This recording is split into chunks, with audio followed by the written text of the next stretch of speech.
beleza? Em Lucas 21, está aí projetado também, diz exatamente assim, a partir do versículo de número 25. Lucas 21, 25. Diz assim: haverá sinais no sol, na lua e nas estrelas. Na terra as nações estarão em angústia e perplexidade, com o bramido e a agitação do mar. Olha aí, as nações em angústia e perplexidade, com o bramido e a agitação do mar. Os homens desmaiarão de terror, apreensivos com o que estará sobrevindo ao mundo, e os poderes celestes serão abalados.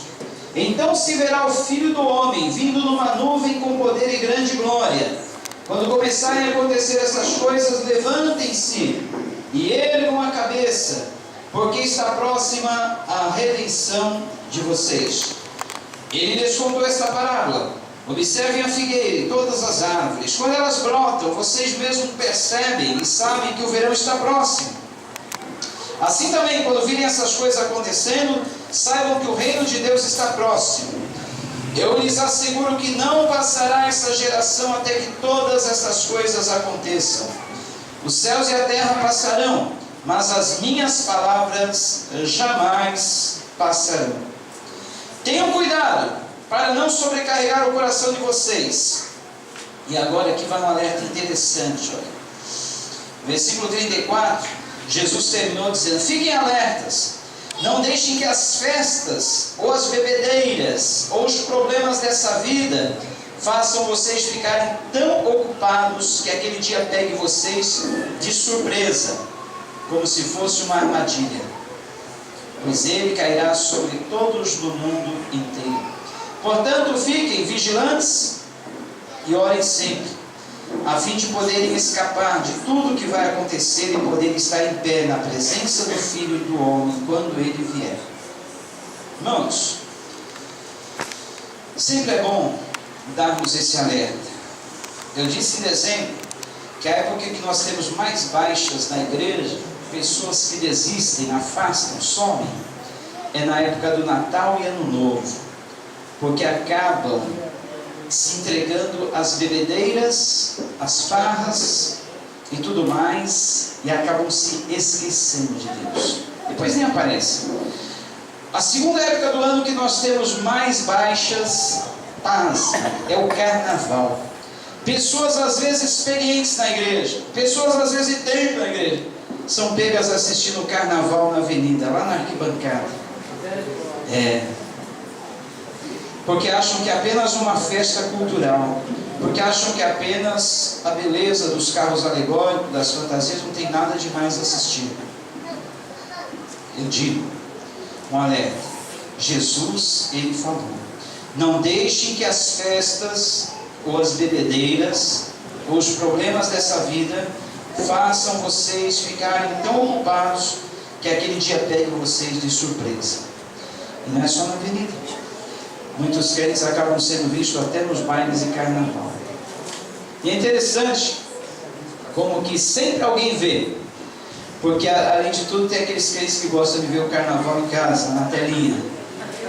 E aí depois vem contar, pastor, não imagina. Estava mudando de canal, né? Mudando ali. E naquela mudança de canal passou ali por um salão de baile. Imagine que eu vi lá, pastor. Fulano, maior diversão. Pastor, tá certo? Falei, tanto ele como você está errado. Ele no instrumento, você não está assistindo. Gente, é real, gente. Em 25 anos que a gente pastoreia, eu já vi isso acontecer muitas vezes. Eu não sei que poder essa festa diabólica exerce sobre o mundo, a ponto de atrair até os próprios crentes, né? Até os próprios crentes são atraídos. O Senhor Jesus disse, olha, tomem cuidado, não deixem que as festas ou as bebedeiras ou os problemas dessa vida façam vocês ficarem tão ocupados que aquele dia pegue vocês de surpresa. Além das festas, bebedeiras, tem também a agitação, a correria da vida, do dia a dia, as muitas ocupações que às vezes acabam fazendo a gente ficar desapercebidos das coisas que estão acontecendo. Ainda outro texto, Lucas 17, a respeito da vinda do reino. Jesus falou, Lucas 17, versículo 20 até o 37, nos diz assim: o reino de Deus, quando o reino de Deus chegar, eu vou ler na outra tradução que é a mesma que está aí na tela, Lucas 17, 20 em diante, nos diz assim: certa vez, tendo sido interrogado pelos fariseus sobre quando viria o reino de Deus, Jesus respondeu: o reino de Deus não vem de modo visível, nem se dirá, aqui está ele, ou lá está, porque o reino de Deus está entre vocês. Depois disse aos seus discípulos: chegará o tempo em que vocês desejarão ver um dos dias do Filho do Homem, mas não verão. Dirão a vocês: lá está ele, ou aqui está, não se apressem em segui-los. Pois o Filho do Homem no seu dia será como relâmpago, cujo brilho vai de uma extremidade à outra do céu.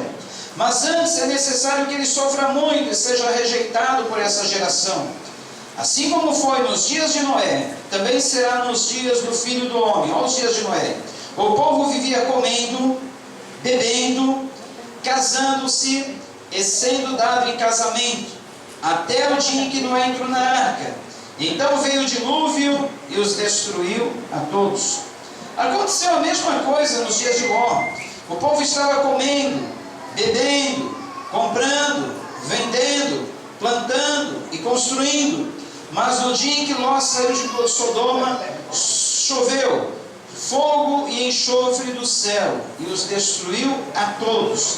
Acontecerá exatamente assim no dia em que o Filho do Homem for revelado. Naquele dia, quem estiver no telhado de sua casa não deve descer para apanhar os seus bens dentro da casa. Semelhantemente, quem estiver no campo não deve voltar atrás por coisa alguma. Lembrem-se da mulher de Ló. Quem tentar conservar a sua vida, a perderá. E quem perder a sua vida, a preservará. Eu lhes digo, naquela noite 2 pessoas estarão numa cama. Uma será tirada e a outra deixada. 2 mulheres estarão moendo trigo juntas. Uma será tirada e a outra deixada. 2 pessoas estarão no campo. Uma será tirada e a outra deixada. Onde, Senhor? Perguntaram eles. Ele respondeu: onde houver um cadáver, ali se ajuntarão os abutres. Outra coisa interessante, uma vez eu perguntei a Deus, na minha ingenuidade, acho que qualquer um pode perceber isso lendo o texto: Jesus, como é que no texto fala que a tua volta vai acontecer quando algumas pessoas estiverem dormindo e outras trabalhando? Que negócio é esse? Tu vai voltar de dia ou de noite? E Jesus respondeu: eu voltarei de dia e de noite. Porque enquanto aqui é dia, lá do outro lado do mundo é noite. Quando aqui é noite, lá do outro lado do mundo é dia. Então, quando Jesus voltar, para uns será de noite, para outros será de dia. Alguns estarão dormindo, outros trabalhando. Mas o fato claro que aqui está: um será levado, outro será deixado. Aquele que estiver ligado com Cristo será levado. O que não estiver ligado com Cristo será deixado. Para finalizar, o recado é curto, é breve, o recado é muito objetivo. Voltando à segunda carta de Pedro, no capítulo de número 3.